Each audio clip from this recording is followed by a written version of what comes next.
The Dragon Lord's Consort, Chapter 9. The Fear of the Consort. Betrayal, anger, sadness, fool, and pain. All these emotions Spike was feeling right now, and he didn't know why he could not really properly express himself. The moment was only expanded until the uneasy feeling of being in the room with the dragon whom lied to him, and her father whom was watching for any sign of unintended emotional consequences. Any normal dragon would have allowed the total use of their emotions to run amok and unleash Tartarus upon those who have caused them ill, emotionally or physically. The truth felt like both, and it was only through years of being raised by ponies who loved him dearly that with all of his heart, he wasn't on the verge of totally breaking down. He'd already dealt with so much that he'd grown mature enough to handle a few heavy blows in his life. His feelings never returned by his long-lost crush on Rarity. It was her that gently eased him out of it, going on about how despite that the problem wouldn't be about the two species, but mostly that his crush would fade and he would truly find someone to call his own. She loved him as a friend to the point where she would do anything for him, but be the love of his life. He dealt with knowing that his friends often overlooked that he has the intelligence of a full-grown adult pony, being raised by two of the smartest ponies in all of Equestria. Yes, he was a child in their standards, but he also gained so much knowledge throughout his life from his adopted family. He faced fear of total destruction and possible death from dangerous foes, ranging from chaos gods and mad tyrants, from powerful entities to universal collapses of time and space. All the meanwhile taking it just like any other day from him and his friends. There were times that his friends and family often forgot to include him in their activities, or often take advantage of him and reconcile for it later. So, what's the difference now? Here he had a friend that had told a story on how she wanted him as his consort in order to keep her rule over the dragons, or she'll be forced into a courtship with other dragons, in which case, after they accepted, must pass the former Dragon Lord and his view. All the while having to pass a set of trials set by other dragons that may establish how they will be seen as other dragons and as a ruler, and also as a wise figure, just as a consort for the Dragon Lord with no meaning. At least, that's what the story was told. They had no real way of knowing what was true and what was false yet, but he knew that when he first asked Ember if he were to be with her for a long period, she had stated that he would return home eventually. The word was soon and eventually, used in two very different sentences. So, as soon, meaning that he could return home and let his family know what his future held, or eventually, meaning sometime in the future, not a specific date, which could be either next month or next millennium. So came the question, the all-powerful question. Why? He simply asked. It was a simple word for many, but it held a certain universal understanding. Direct, meaningful, and held a lot of power to it. All three dragons were affected by the word, and it was that word that triggered so many questions that he wished to be informed on. Ember wanted to speak, but her voice was shaking from the fact that her emotions were running in every direction. Fear, frustration, sadness, guilt, and so on. Didn't allow her to fully create a proper response. Fortunately, though, Torch was less emotionally affected by the situation, though seeing his daughter struggle was too much, even for a large dragon like himself. The lie was created for a reason, Spike, he began, his voice firm but no intimidation nor any emotion carried in his words. To bring you here and make a life for yourself and Embers. Struggling a bit, the larger dragon brought his larger head in, forcing the two smaller dragons to move back so he could bring his forearms in and lay his large head on them. The bloodstone scepter only has a limited window of time to establish its tie between the two of you. You, being the first one to grab it, had only the power for yourself and no one else. However, since you gave it to Ember right away, it established a bond between you two and automatically had you two to share its power. The bloodstone scepter is a powerful tool, young Spike. It not only calls up other dragons to either obey their dragon lord, but it also holds grand power to many other abilities. Like what? Asked Spike. He was looking at Torch now, trying to focus his attention away from Ember, whom seemed more heartbroken at his avoidance. Quickly trying to defend his daughter's earlier actions, Torch dove into the history. The Bloodstone holds the power to grant the Dragon Lord control over volcanoes, fire, even the ability to take away a dragon's flame. It is power in which Draco himself has bestowed upon it. Draco? Spike questioned. Isn't he like a deity of some sort that I read in your scrolls? Torch gave a nod, trying to make sure his story carried the truth now. Draco, he's our creator, the same way you may think that your ponies had Faust, the dogs had Anubis, the griffins their creators, and so on. Draco, however, was the first dragon to step onto the lands and create the bloodstone scepter from a drop of his blood, and the first flame of the earth, and molded it into stone. The stone that rests on the scepter. When he created the scepter, he then gave his power to his mate, All-Mother Wastala, who gave life to all dragons. She created our bodies from the earth. She made it so we can walk across the lands and search for homes. The All-Mother then had Draco use the scepter on her firstborns to be powerful. When we needed heat and warmth to survive the nights, Draco and Wastala gave us fire in our blood and our breaths to keep us alive. When we wanted to explore other lands and search for new homes, they gave us wings to fly and soar the skies. And when our food became scarce, they gave us teeth to eat through solid rocks and allow our bodies to gain power and strength through gems. When he saw us as feral, though, they felt as though we would never survive the world in our aggressive and savage ways. So he gave us intelligence. From that intelligence, they gave the first dragon the stone to hold. The holder of the stone would gain power and strength from Draco and Wastala, and thus became Dragon Lords, rulers and advisors for all dragons. However, it was not soon realized that the power of Draco was too strong for a single Dragon Lord.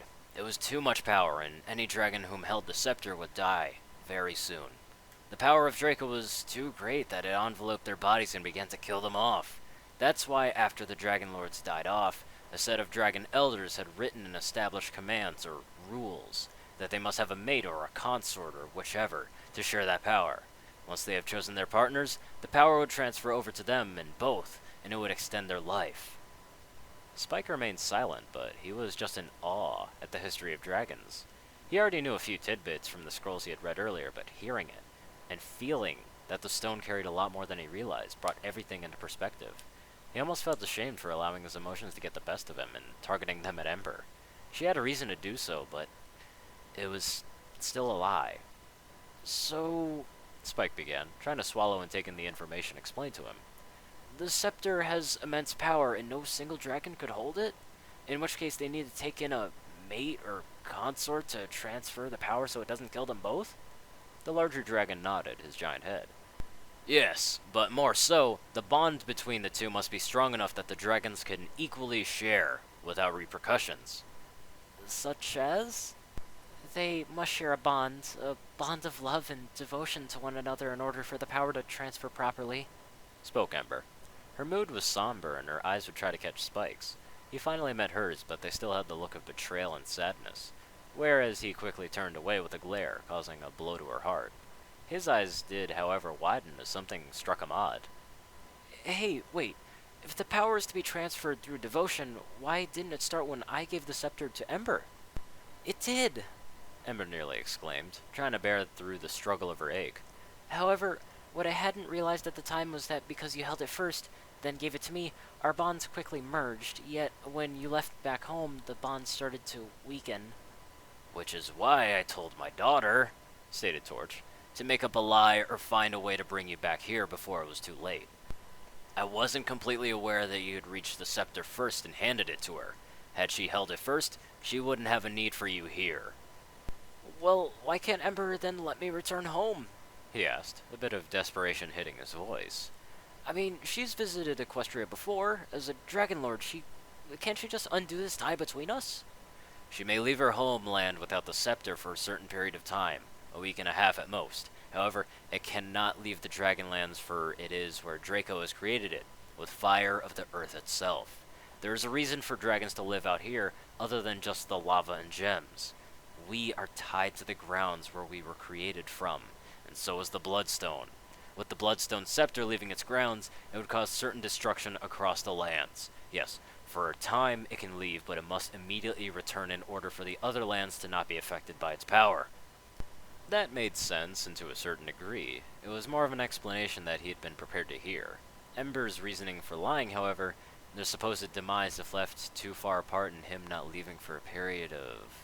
He then turned his head to her, his eyes screaming and scanning her features. Was the part of you liking me a lie too? He asked suddenly. The question caught her off guard, but she immediately shook her head. No! She almost screamed at him. I really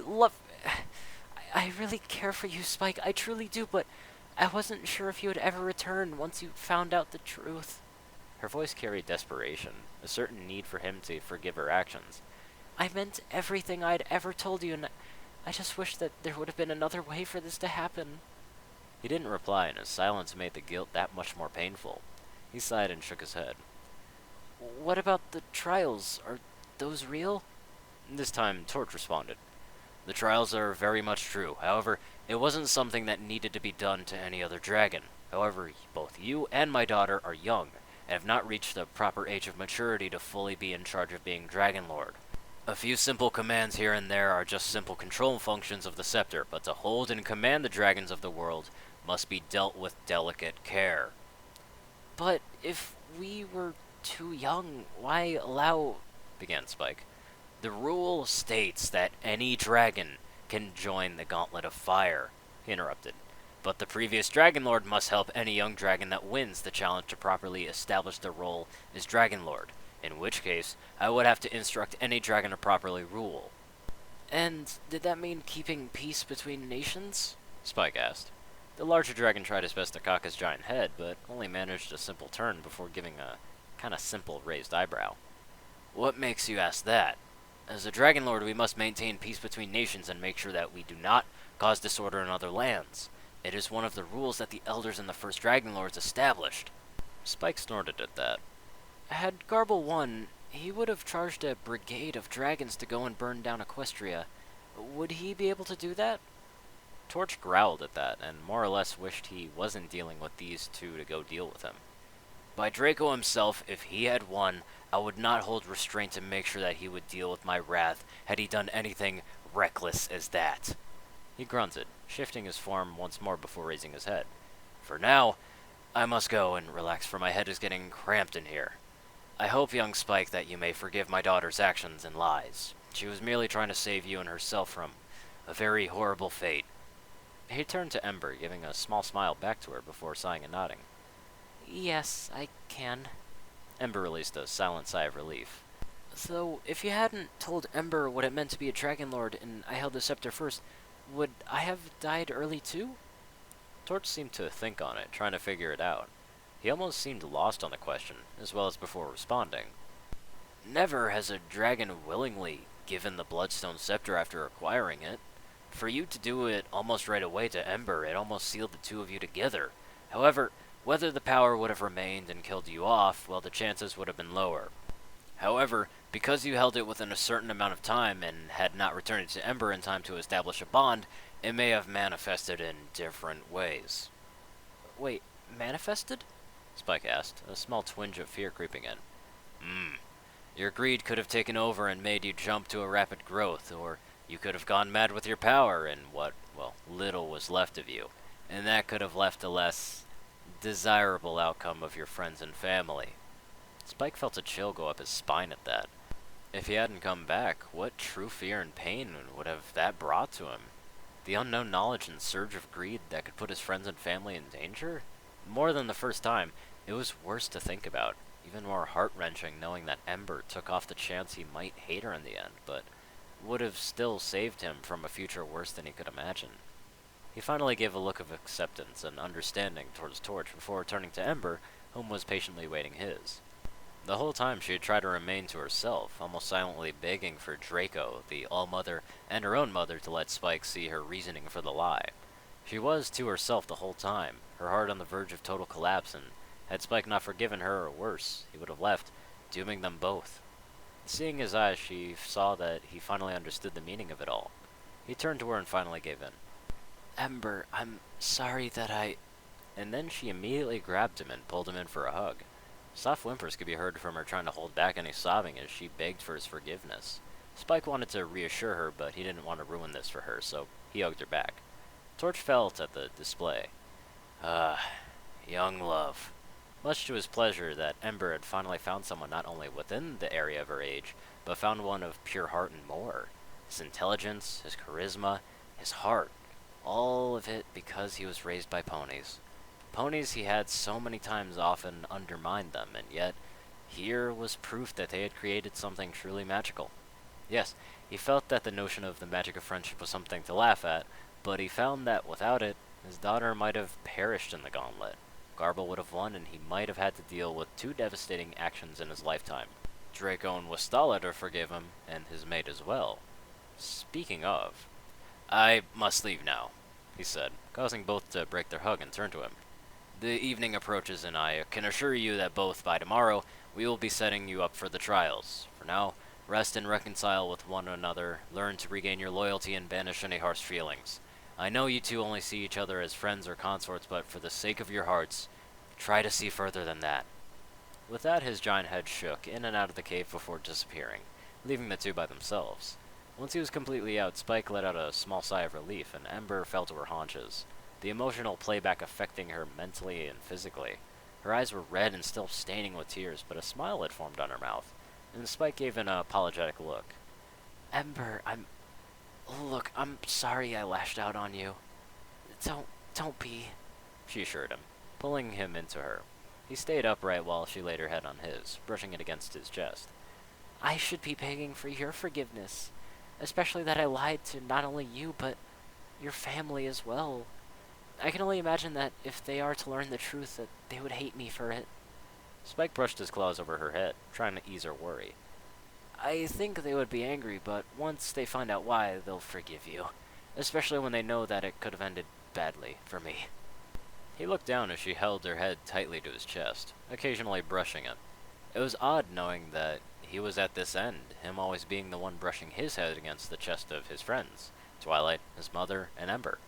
Now the one he cares for is trying to do whatever she can, because she was seeking comfort and acceptance back into his heart.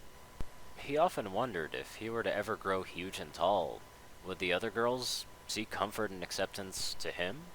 If one day he would surpass his own mother, would she do that to him as well? It was an odd thought, but something he could see himself doing.